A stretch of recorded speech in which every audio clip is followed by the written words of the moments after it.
sobrang grateful ako kasi mga ina-expect may 86,000 na papasok kagabi. Kaya nagulat ako. Tapos na-hit ko pa yung Mirage. Lagot ka na dito sa GM mo. Nahit mo yung Mirage. Ito pa yung Mirage. Wow, eh. Bakit? Naiya. Syempre, sa employment, di ko naman kayang kunin to eh.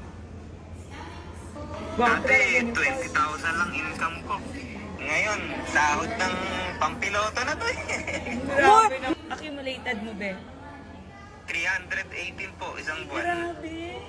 Nahit mo na yung car mo. May 300,000 ka pa. Hindi ka na 20k per month. Paul. Grabe, ang galing. Congrats, Paul. Mahirap kitain as engineer yan sa labas, yung ganyang kalaki. Yes, Paul. Paul, pakita mo kay GM and then na sabi mo nga first time mong, never mong na-experience makahawak ng kung ano man. Pakita mo kay GM and ngayon. Kasi nag-selfie siya GM eh. Umiiyak daw sa sasakyan eh.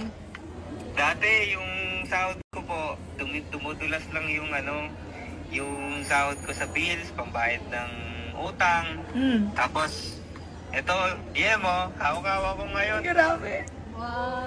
Hawak mo, tapos may pumasok pa sa'yo kanina. Magkano yan total yung hawak mo ngayon? Yan yung last week na income mo, bukod pa sa 86,000 pesos.